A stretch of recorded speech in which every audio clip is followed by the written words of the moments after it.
Okay, today I'm talking about Splinterlands. This is one of the top 20 games according to CoinGecko's GameFi report. And by November 2023, it had about 60,000 players. So if we check Splinterlands DApp radar page, it also says in 30 days it had 42,000 unique active players, and in 24 hours about 11,000 unique active players, generating about $2,000 of volume of transactions. Not very promising. So if you go to the website, there's a play now button. When you press it, you either have to log in or sign up. Then it talks about playing anytime, trading anytime, and earning every win. So every time you win, you can earn, but this is not quite true. You need to have some other stuff to earn. And then there's about gameplay, about cards, about rewards. So once you come down, it has a comparison with other physical games and digital games. It doesn't compare itself to other kind of card games out there that we could say like Hearthstone. It doesn't compare itself to that. It doesn't compare itself to Gods Unchained, and maybe it shouldn't, because this one is an auto battler, so you don't do anything much. So once you press start, then you can actually skip to results. If you could see here, I would show it later on. So there's a how to play page, so it talks about how to play, because this game has evolved. Actually, they added a bunch of stuff from the time it launched. I think it was in 2020 or something, and they have tournaments and prizes, so I will check those. But first, let's check their socials. So once you go to their Twitter page, they have 64,000 followers, and they're active, so they're posting regularly and talking about the contests and events happening and any updates they might have. So it's quite active. And if you go to their Discord, it's actually active. So once you go to the general channel and you see people are talking and exchanging ideas and showcasing their decks and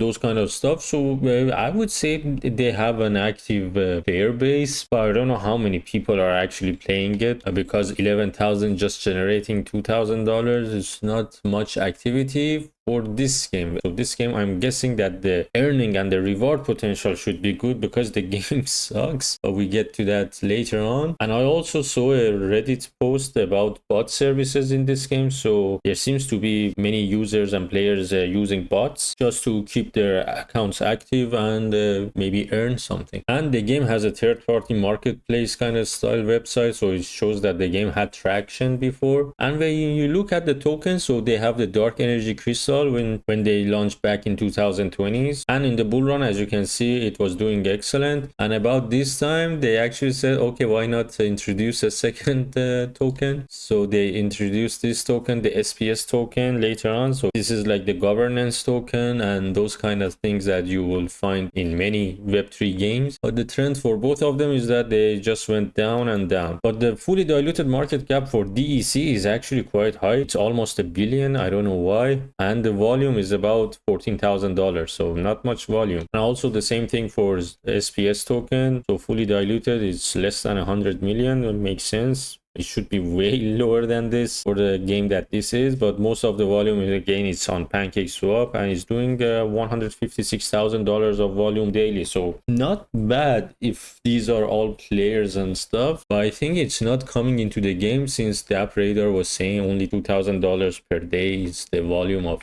sales and activity. So let's log in and jump into the game. So once you log in, you have the play now button, and if you scroll down, you would see that they're saying purchase this Spellbook to get. So this is like the Game Pass kind of style thing that I think this allows you to actually earn. And once you scroll further down, it talks about how the game is, how the cards are, and how you can earn and those kind of stuff, and the community and those kind of stuff. So there's a shop where you can buy the Spellbook. It's $10. You can pay with PayPal, MasterCard, and those kind of stuff, or pay in crypto. Weird selection of crypto assets that you can use to pay for this. Their own token is not even here, and I couldn't see anything else for the rest. So I first have to get the summoner Spellbook, so I am able to see the skins and potions and those stuff. Everything is gated unless you pay this $10. Then there's a tab called Open, which on the domain it says it's a mana well. I don't know what it does. Maybe it's a crafting thing. So they add a bunch of stuff. So there's a legendary potion, there's alchemy potion, there's bloodstones and power stones. You don't care about those. They have a marketplace here for the cards, and I hope there's also for land, because they added land. So back in 2020, there wasn't any land or anything. So maybe they saw that land is the way to gain more money. They started doing the lands. I don't know how much they sold it for, but checking out Atomic Hub, the lowest is $80. So I don't know if these are the lands that people have to buy, and I don't know what you're gonna do with them in the game. So let me check this other third-party marketplace for land, and once you come here, you can see the lowest land is about $31, so you can get it much cheaper than Atomic Hub, and you can also purchase these with the in-game currencies. So maybe this is another showcase for capability of crypto and Web3 games, that you can create your own marketplace, use any token that you find fit, and not bad. Then you have the items tab, which are the cards that you own, which these are, I think, the free cards that I got, and others, which are a bunch of stuff, in-game items. They kept adding stuff. I don't know what's the Rift Watcher pack, validator license. Oh, this one I will talk about it. And time crystals, grain. So they added a bunch of stuff. So I think there's a team behind this still working on it, or still finding ways to get money out of the player. So then we have the battles tab. As I told you, I was playing this to get to the bronze 3 league. So because it says you can start earning, but I think first I need this spellbook to start earning, because I want a battle in this league, but I got nothing for it. So at the beginning I was just battling with the random bots, so I'm guessing this is Splinterlands bot boy or something. So they were bots, but then I started playing with other real players. I'm guessing they're real. They're not using bots or anything, because they were taking their time choosing their cards. I will show you a battle later on. I finish these tabs. So then you have the events tab, which are the tournaments, and you can see the tournaments and the rules that tournaments have, the prizes, the entry fees, and those stuff. And you can see that it's happening every day. So these are like basically daily quests if you want. The rules are clear. So if you're bronze league and you cannot use the legendary, and these are the prizes. So 160 players are joining in, paying each 2 SPS to earn 47. So this 47 is actually divided between the leaderboard. So each tournament has its own page, and you can see the details that the first 4 players get 54 SPS. So you put in 2 and you earn 52 extra. And there are other tournaments which there is a gold league, and you have to have gold cards. So I'm guessing the price is high because the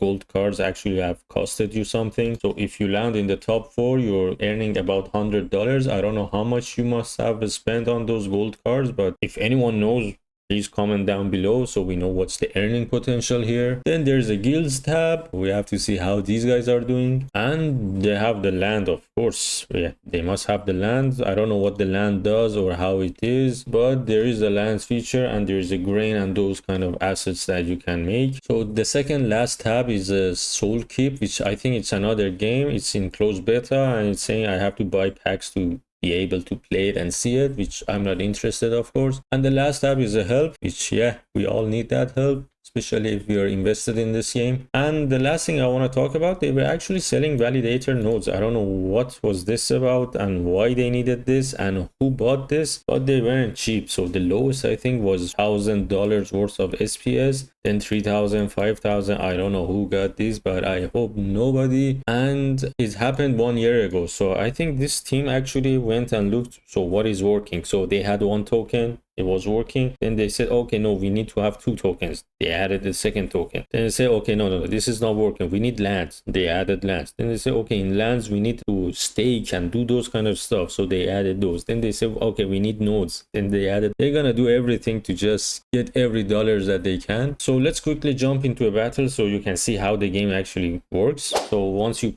press battle, you have to wait until it finds an enemy. Oh, luckily it found it fast. Sometimes it takes about a minute or 2 or even more. Maybe it's according to which league you're playing. So I get to create a team. I have a countdown, so it's 3 minutes. Or I can surrender or create a team. So these are the rules they were saying, though. There's earthquake, non-flying, and those kind of stuff, which I don't understand. I don't want to learn about it. Then you have the mana cap, so you can use only 39 worth of mana. So this guy has 5, so I already used 5, and those kind of stuff. You get it. Then these are the no attack types, these melee types, range types, and the fourth ones. So then you choose these guys as I do randomly. So this one, I still have more. Yeah, this one. So 39 is done, and I press next. And if I'm not playing with a player, it will start soon. Or if there is a player, so I'm playing an actual player or a bot, I don't know. If it's an actual account, let's say that. So I have to wait till he does his selection. And that's it. My job is done now. So now you're gonna see all these animations and stuff. And there is actually a sound, but I don't care about the sound features here. So it's gonna start. I press rumble. I can do it fast forward and stuff, or skip to results. It doesn't matter. It's already placed in. So the guy could be also ended the game. I'm still watching it, and this guy won.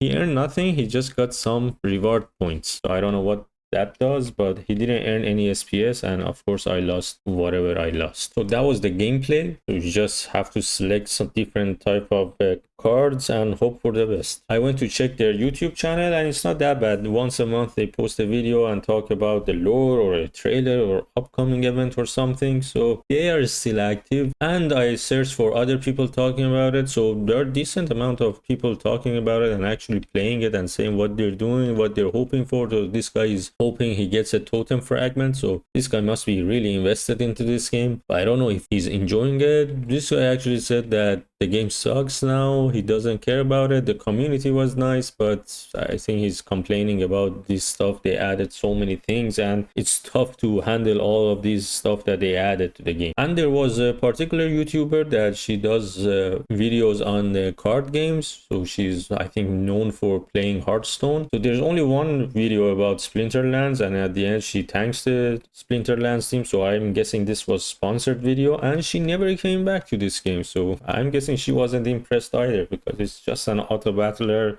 and you don't know what you're doing. So of course, as usual, I will go to Nexus Base and see the earn potential for this game. So it ranks it at $0.50 per day, which is not worth it in my opinion. And there's a rating of 3.57. I would say, yeah, compared to the last two games that I reviewed, check them out. This is actually the most complete game, or maybe engaging game. They have so many stuff to get you confused. Maybe this one is a better one. But do I recommend this game? Of course not. This is not a game to me. I am a little biased towards card games, but I would say even a card game player wouldn't like this game. And I hope everybody stops talking about this game, so we can all move on to newer games and maybe finally find that Web3 game that make us all proud. So that's it for this video. If you like this kind of content, please subscribe and let me know what games you like me to look into. I'll be still covering those top 20 games. See you in the next one.